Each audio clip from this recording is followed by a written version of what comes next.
Introduction. Imagine this. It is a cold morning in Norway during the late 1970s. People are walking to work. Bank employees unlock the doors. Customers wait outside with shopping bags and briefcases. Everything feels normal. But in just a few minutes, panic will spread through the building. A man is already nearby. Calm, focused, prepared. No one around him realizes that this man will later become known as Norway's greatest bank robber. And the strange thing is, he does not look dangerous. He is educated. He worked as a teacher. He has a wife and children. He speaks calmly and dresses well. But hidden behind his ordinary life is another world. A secret room, disguises, weapons, carefully planned robberies. This is the story of Martin Pedersen, the man who lived two completely different lives. In the beginning, a double life starts. Martin Pedersen grew up in Tønsberg in a wealthy family. Unlike many criminals, he did not grow up surrounded by violence or poverty. He was intelligent and creative. He studied, became a teacher, and seemed to have a stable future ahead of him. But there was another side to him. He loved excitement. He loved acting. And he loved the feeling of getting away with things. One night at a party, something happened that would change his life forever. Near the party stood a villa containing a valuable painting. While everyone else was distracted, Martin slipped away. He entered the villa and stole the painting. That theft became the beginning, not because of the money, but because of the feeling, the adrenaline, the danger, the thrill of escaping unnoticed. From that moment on, his crimes slowly became bigger and more ambitious. The man who pretended to be an art dealer. As Martin Pedersen continued stealing, people around him started noticing something strange. He always seemed to have money, nice clothes, trips, expensive items. So he created a cover story. He told people he was an art dealer. It sounded believable. After all, he was intelligent, cultured, and knew how to talk to people. Few suspected that the money actually came from thefts and robberies. Meanwhile, his secret life became more advanced. Inside his own home, Martin built a hidden room. A secret space where he stored disguises, costumes, fake identities, and everything he needed for robberies. To his family, he appeared to be a normal husband and father. But behind closed doors, he was preparing for crimes that would soon shock the entire country. The perfect robber. What made Martin Pedersen different from other bank robbers was not only that he robbed banks, it was the way he did it. Everything was planned in detail. He studied banks beforehand. He mapped escape routes. He switched cars. He practiced how he would speak and move. And most importantly, he became different people. Sometimes he disguised himself as a doctor. Sometimes as a jogger. Sometimes even as a woman. The police often did not know who they were searching for. Newspapers started calling him mysterious. People across Norway followed the story. But one escape would become especially legendary. An escape that sounded so unbelievable that many people thought it belonged in a movie. The taxi escape. After one robbery, Martin Pedersen escaped with a large amount of stolen money. But the police reacted quickly.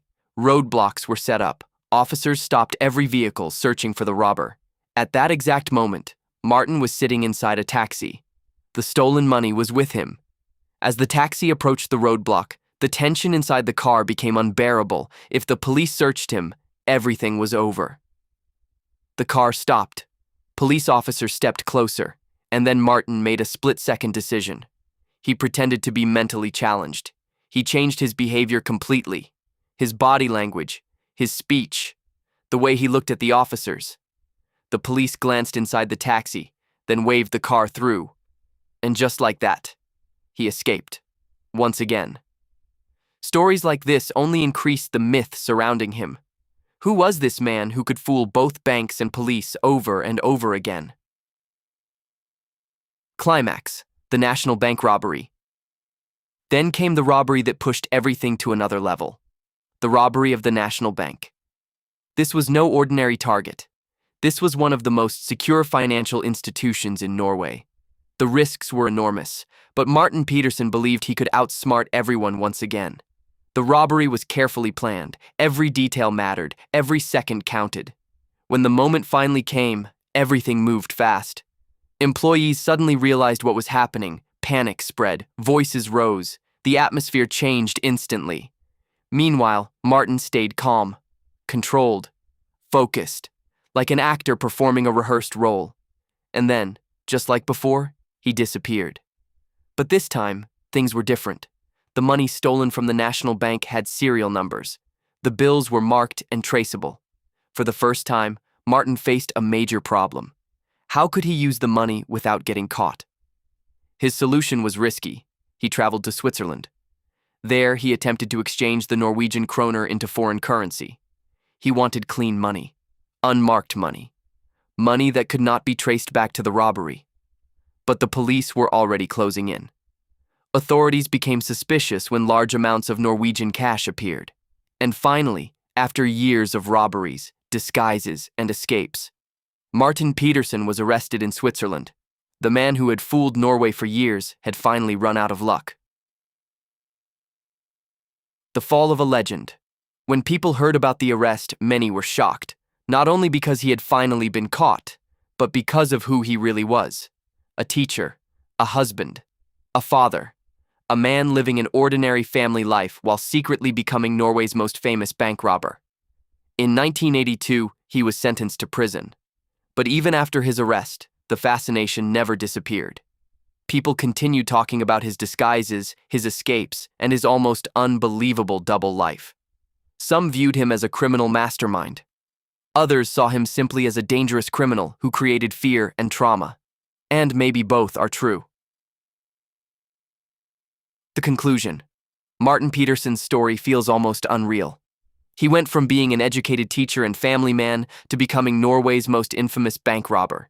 He built secret rooms, created disguises, fooled police roadblocks, robbed banks, and escaped again and again. For years, he lived between two worlds, the ordinary life everyone could see, and the hidden criminal life no one suspected. But in the end, even the smartest plans collapsed. And maybe that is why people still talk about Martin Pedersen today. Because his story is not just about robbery. It is about deception, identity, and how far one man was willing to go to keep living two lives at the same time. Thank you.